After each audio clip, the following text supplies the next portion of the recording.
नमस्कार मित्रांनो, लक्ष करिअर पॉईंट यूट्यूब चॅनलवरती आपलं सर्वांचं स्वागत आहे. मित्रांनो, आज आपण संभाव्य मिश्र प्रश्नसंच 1 बघणार आहोत.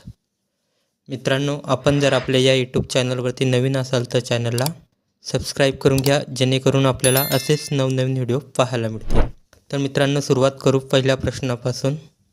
पहिला प्रश्न, एका दूध आणि पाणी यांच्या 600 मिली मिश्रणामध्ये त्यांचे प्रमाण 3:2 आहे.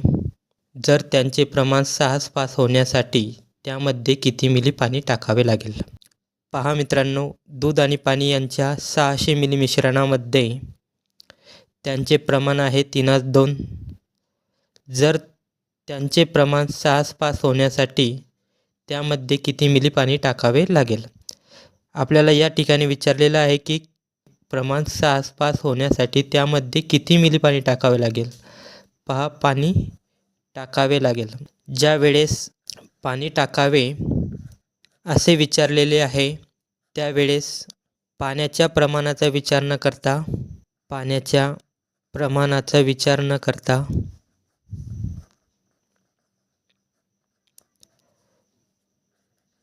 दुधाच्या प्रमाणाचा विचार करावा.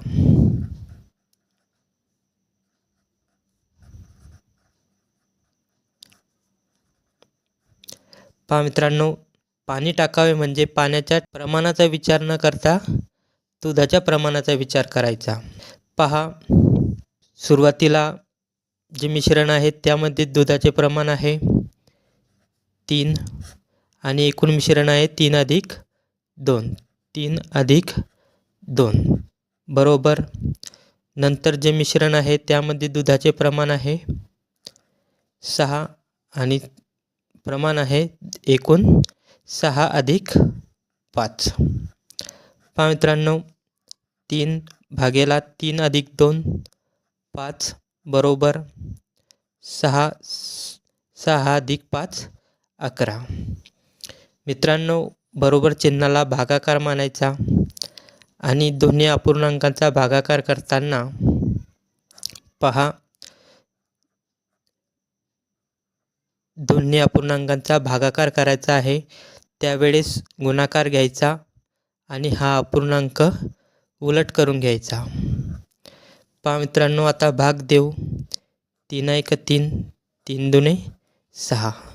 पहा, 11×1 = 11, 5×2 = 10.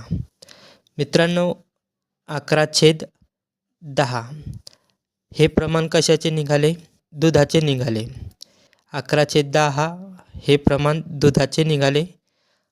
आपल्याला पाण्याचे प्रमाण काढायचे आहे, म्हणून 1 मधून हे प्रमाण वजा करायचे.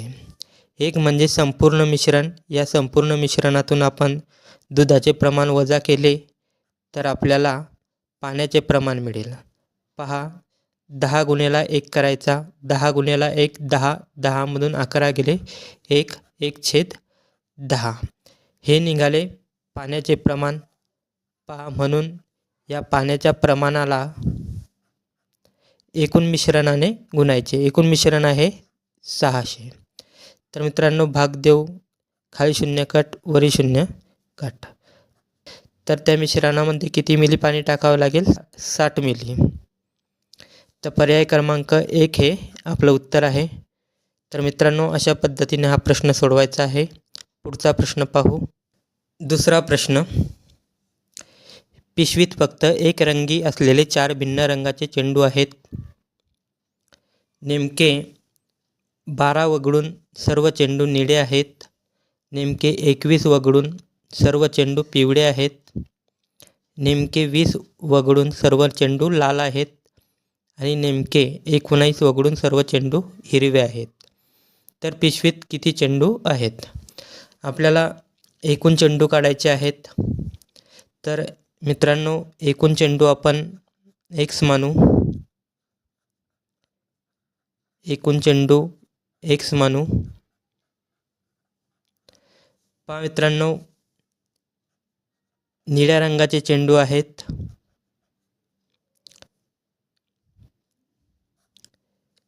पिवळ्या रंगाचे चेंडू आहेत.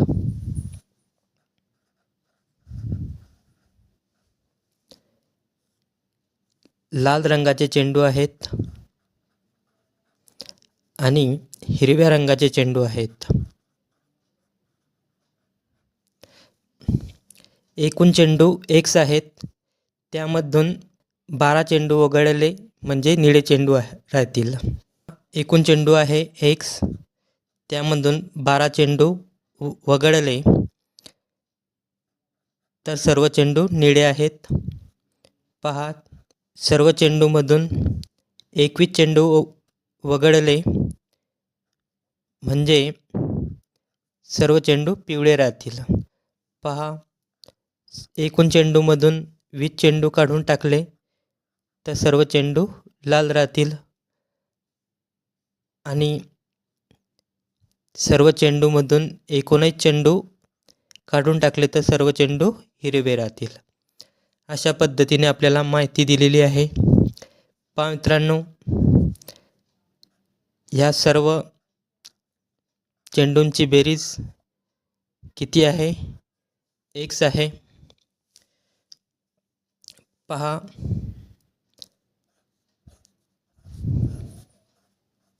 एक्स यांची बेरीज करायची आहे.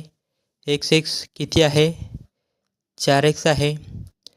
पहा मित्रांनो, वजा आणि सर्व अंकांची बेरीज करायची आहे.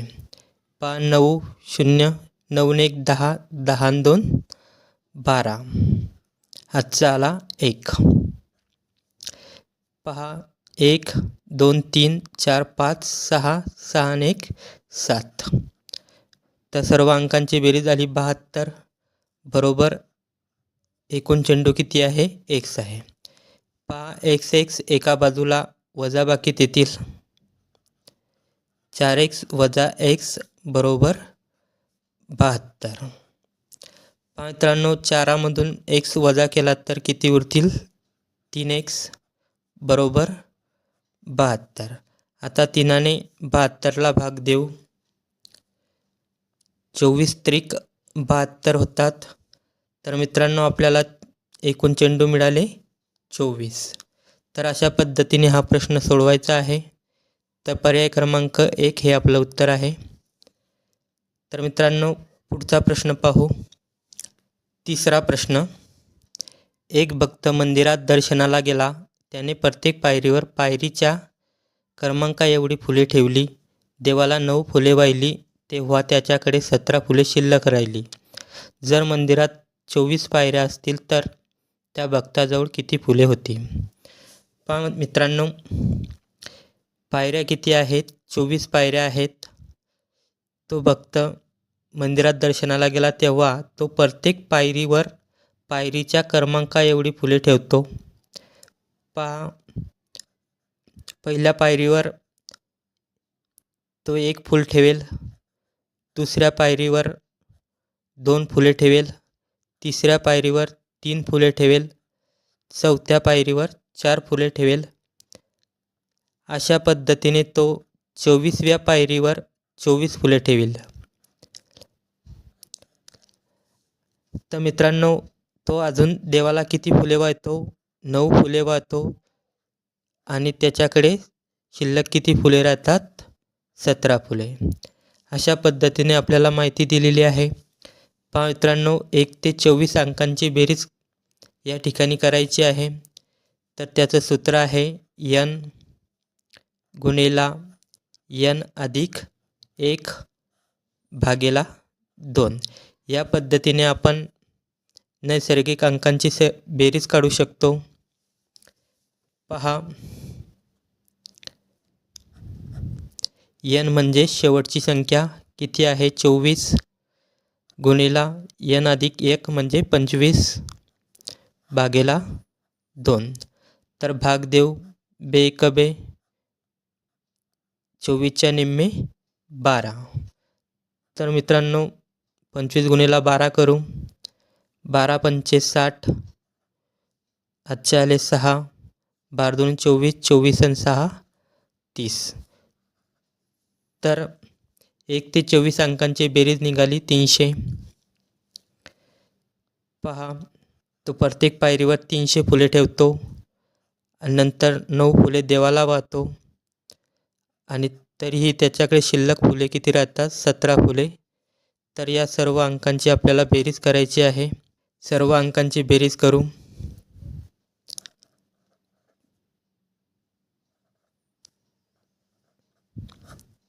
पहा 9 7,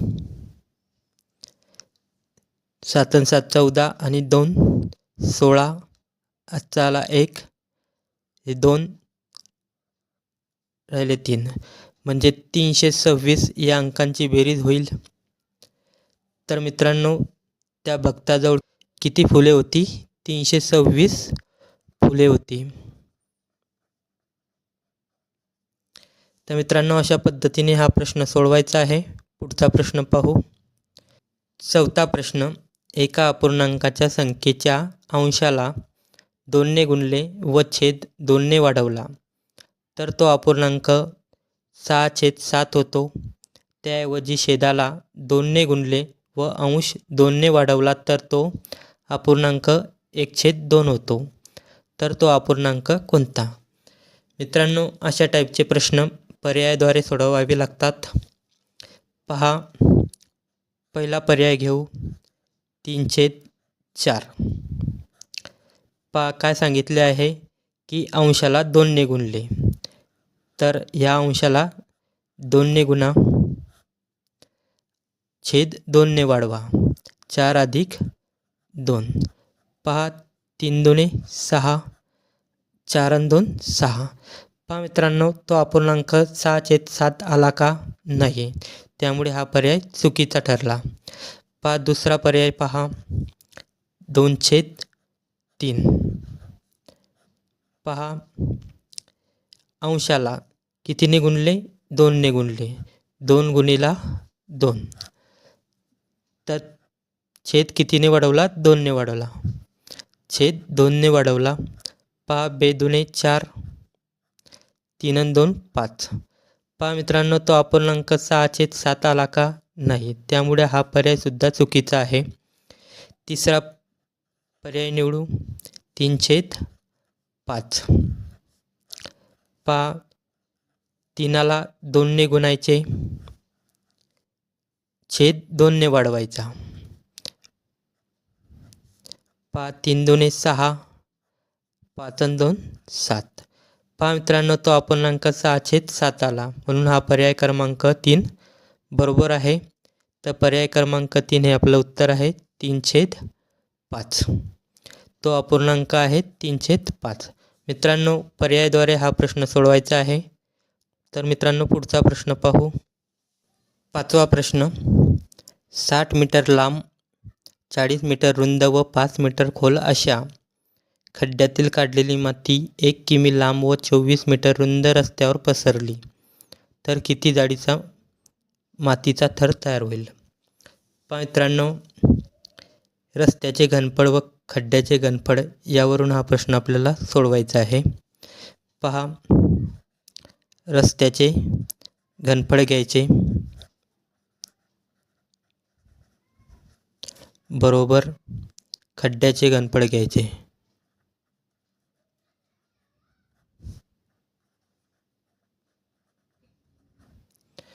पहा, घनफळाचं सूत्र आहे लांबी गुणिला रुंदी गुणिला उंची बरोबर खड्ड्याचे घनफळसुद्धा तेच येईल.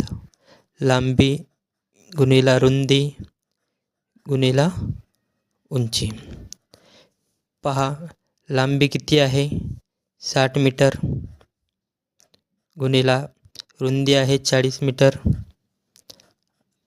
आणि उंची आहे 5 मीटर भागेला.